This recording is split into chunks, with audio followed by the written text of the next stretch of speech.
Tes psikologi tiap 6 bulan dan penerapan e-logbook dokter jadi bagian dari upaya Kementerian Kesehatan untuk melakukan pengawasan terhadap dokter, khususnya peserta PPDS. Efektifkah solusi ini mencegah penyimpangan perilaku dokter? Kita akan bahas bersama Ketua Komisi Kesehatan Indonesia, Ariyanti Anaya, dan anggota Komisi 9 DPR RI dari fraksi Nasdem, Irma Suryani Caniago. Selamat malam Bu Dr. Ariyanti dan juga Bu Irma. Selamat malam pemirsa di seluruh Indonesia. Selamat malam Kompas TV. Selamat malam. Saya ke Bu Dokter dulu. Kita baru bertemu beberapa waktu kemarin soal kasus asusila dokter. Ada salah satu solusinya waktu itu pencabutan surat registrasi. Nah, yang terbaru Menkes menyebut akan melakukan tes psikologi terhadap para dokter khususnya PPDS. Apakah ini bisa jadi salah satu langkah yang efektif, Bu Dr. Ariyanti? Ya, tentunya seperti yang disampaikan oleh Pak Menteri Kesehatan bahwa ada tes kejiwaan MMPI yang diberikan atau diharuskan kepada seluruh peserta calon residen yang akan diterima. Dan ini sudah dilakukan, gitu ya.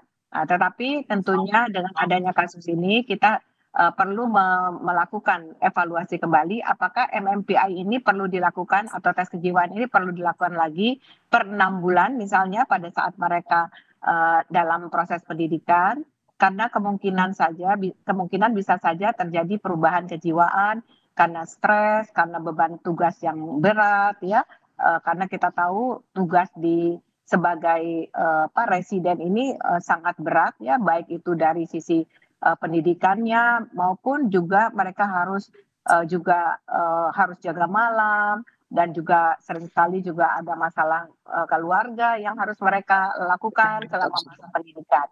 Biasanya mereka sudah nikah ya, karena ini biasanya kan PPDS ini sekolah kelanjutan setelah dokter. Nah, untuk itu tentunya MMPI ini perlu dilakukan pengulangan kembali. Nah, terkait logbook yang disampaikan oleh Pak Menteri Kesehatan, ini ada dua. Ada dua, yaitu satu di mana kita mempunyai data seluruh dokter-dokter atau tenaga kesehatan yang berada di Indonesia, apa-apa saja, di mana mereka prakteknya, dan juga jika ada hal-hal yang perlu disikapi oleh Dinas Kesehatan, misalnya ada laporan, ada pelanggaran disiplin yang dilakukan, ini kemudian Dinas Kesehatan bisa melakukan konfirmasi ya, ada masalah apa sehingga SIP mereka tertahan ketika akan di-approve oleh Dinas Kesehatan. Nah, logbook yang ada di residen ini dua hal yang berbeda. Jadi untuk residen itu mereka mempunyai logbook apa-apa saja mereka kerjakan, apa-apa yang sudah mereka lakukan, dan juga apa-apa tindakan-tindakan mungkin yang kesalahan atau pelanggaran yang mereka lakukan, yang tentunya ini akan menjadi bagian dari evaluasi. Dan Kementerian Kesehatan juga sudah membuka saluran untuk bisa logbook ini juga langsung melaporkan apabila ada kejadian bullying yang mereka terima tanpa tentunya atau maksud saya dengan merahasiakan identitas mereka. Ya, karena selama ini misalnya korban melapor dianggap tidak direspons dengan cepat, dengan serius. Kalau sekarang pasca reformasi aturan ini bisa dipastikan bahwa logbook itu misalnya akan ditindaklanjuti secara cepat, Bu Dokter? Iya. Justru dengan logbook ini data itu benar-benar terekam. Jadi otomatis dia kelog gitu ya, seperti kalau kita mengajukan kredit card gitu, ini masuk blacklist ya, nggak pernah ada tagihan yang tidak terbayar. Nah, dia langsung kelog dengan by system, makanya semuanya sudah by system seperti itu. Bu Irma melihat ini jadi solusi setidaknya yang bisa cepat dilakukan terkait banyaknya kasus misalnya asusila, juga bullying sesama dokter dengan logbook maupun tes kejiwaan berkala, apakah ini bisa jadi solusi yang baik, Bu Irma? Iya, saya kira kemarin kami sudah berjumpa Komisi 9 dengan Menteri Kesehatan, dan Komisi 9 sudah meminta Kementerian Kesehatan untuk berkoordinasi dengan Menteri Pendidikan dan Dikti ya, bahwa tata kelola sekolah kedokteran baik yang sekolah kedokteran umum maupun spesialis memang harus diperbaiki sehingga akses pelayanan masyarakat bisa lebih terjamin. Nah, yang kedua, sebagaimana yang disampaikan Menteri Pendidikan dan Menteri Kesehatan, tes kejiwaan secara berkala untuk dokter itu wajib dilakukan minimal 1 tahun sekali, atau setengah tahun atau 1 semester. Kenapa? Karena dokter-dokter juga manusia biasa yang punya beban. Ya, banyak sekali dokter yang juga praktek di banyak tempat. Ya, kemudian banyak juga yang akhirnya melimpahkan pekerjaan-pekerjaannya kepada PPDS. Nah, sementara PPDS itu yang seharusnya mendapatkan komisi atau mendapatkan sedikit imbalan, ya, harusnya imbalan dari rumah sakit karena mereka juga bekerja di rumah sakit untuk yang spesialis, kan sampai hari ini hanya untuk PPDS yang hospital base. Ya. Kalau yang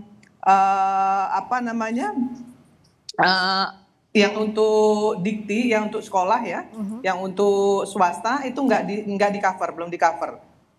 Sehingga seharusnya seluruhnya di cover oleh rumah sakit, baik yang hospital base maupun yang kulit base. Nah, ini yang kemudian juga akan meminimais tingkat kesetresan PPDS.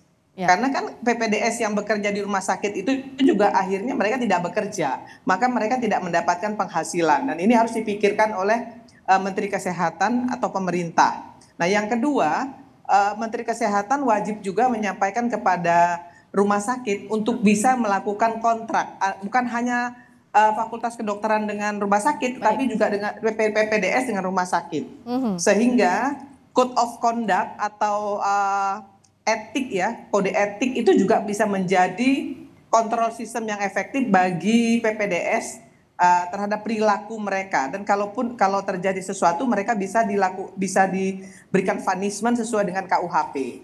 Okay. Nah, itu yang lebih penting untuk dilakukan oleh Menteri Kesehatan, SEQ, pemerintah bersama-sama dengan Dikti dan Menteri Pendidikan. Saya kira begitu. Oke, usulan dari DPR tadi, Bu Dokter, apakah bisa paralel dilakukan dengan tadi yang disampaikan soal tes psikologi, juga soal logbook, itu beriringan berjalannya? Iya, itu menurut saya sudah searah, ya, kita dengan apa yang diminta oleh Komisi 9, dan kita paham gitu bahwa tadi menurut Bu Irma juga ada tekanan ekonomi gitu, ya, yang karena mereka jadi residen, kemudian mereka tidak praktek. Betul. Umumnya mereka sudah punya keluarga, ini kan jadi bertumbuk-tumbuk yang mengakibatkan stres, ya, apalagi kemudian mereka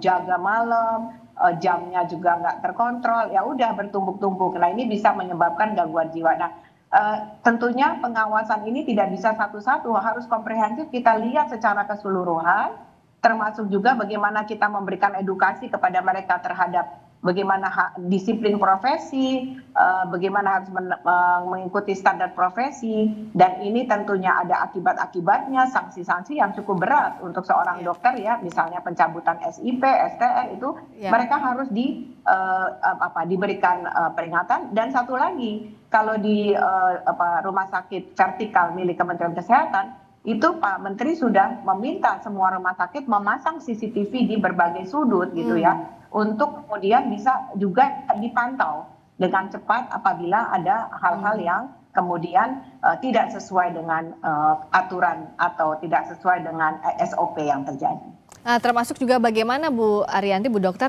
pada praktiknya misalnya dokter PPDS yang praktik tidak ada dokter konsulen, ya, padahal kan harusnya bukan dokter magangnya atau dokter residennya yang berpraktik. Apakah pengawasan sampai ke lini ini juga paralel dilakukan agar secara sistem betul-betul bersih dari atas sampai bawah?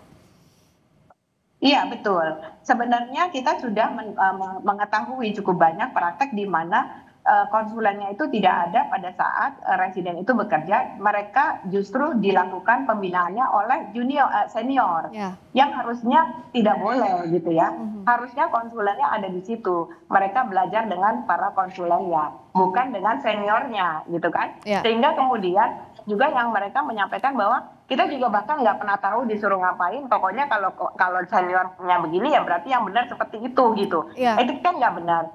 Nah, di rumah sakit vertikal itu ada absen untuk misalnya di ruang operasi apa semua ada face recognition. Jadi mereka si konsulen kalau memang ada, ya kelihatan. Tapi kalau dia meninggalkan ruang ruang operasi itu sebelum waktunya, kemudian ditinggalkan ke senior, itu juga bisa terpantau karena ada face recognition seperti itu.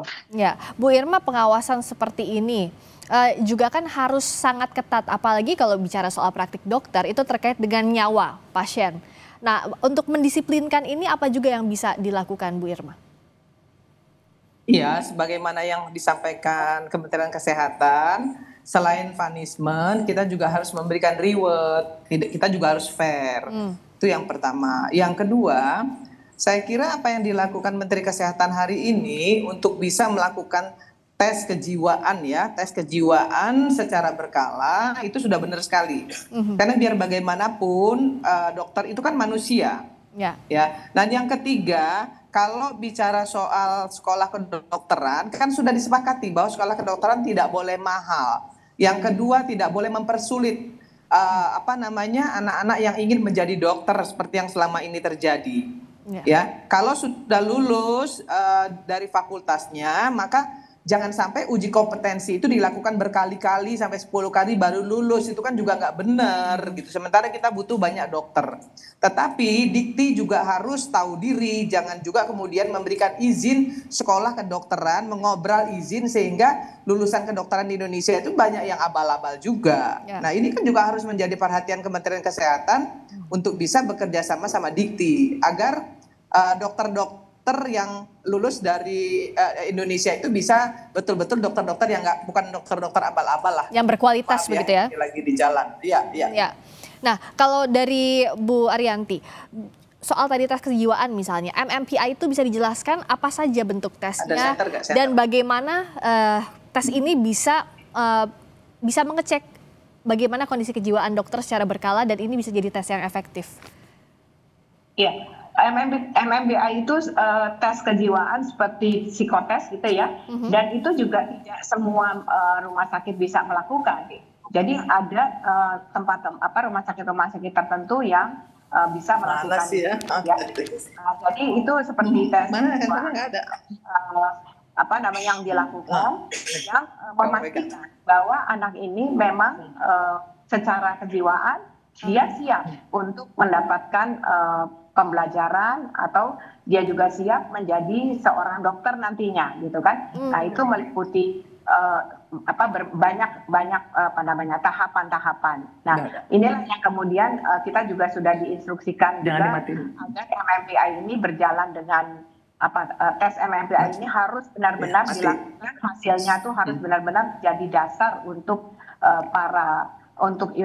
institusi pendidikan baik itu yang university based maupun hospital based untuk menerima para anak didik nantinya. Oke, dan kerjasama dengan lintas sektor dengan Dikti misalnya soal pembaruan di bidang pendidikan ini apa, Bu Ariyanti? Kita tentunya harus bekerja sama dengan Dikti ya, apalagi university based itu penerimaan mahasiswanya adalah dari universitas. Kalau hospital base yang tadi disampaikan oleh Bu Irma itu dari Kementerian Kesehatan langsung dari rumah sakit. Tetapi walaupun dari Dikti mereka masuknya dari universitas, tetapi pada saat mereka bersekolah dokter spesialis, maka 90% lebih waktunya itu mereka bekerja atau berpraktek di rumah sakit mengerjakan pasien gitu. Sehingga tentunya rumah sakit ini kan rumah sakit milik Kementerian Kesehatan, mereka harus bekerja sama, nggak bisa kemudian Dikti menyerahkan, kemudian di rumah sakit juga seperti tidak berkoordinasi gitu ya. Maka di rumah sakit itu ada perwakilan dari Dikti yang ada di rumah sakit untuk mengkomunikasikan masalah si presiden yang ada di rumah sakit ini. Nah, itu tentunya harus dilakukan dengan baik. Dan kedepannya juga kita mesti berpikir, karena di luar negeri itu yang namanya dokter spesialis itu biasanya tidak ada yang berbayar seperti tadi Bu Irma sampaikan, mereka tidak membayar uang sekolah, tetapi mereka mendapatkan jasa terhadap tindakan yang mereka lakukan, walaupun tentunya dengan jumlah yang tidak sebanyak dokter spesialis gitu. Ya, pembenahan hulu ke hilir ini memang harus segera dilakukan, harus ada goodwill juga dari berbagai pemangku kepentingan. Terima kasih Bu Dr. Ariyanti Anaya, Ketua Konsel Kesehatan Indonesia. Terima kasih Bu Irma Suryani Cahyanto, anggota Komisi 9 DPR fraksi Nasdem. Selamat malam.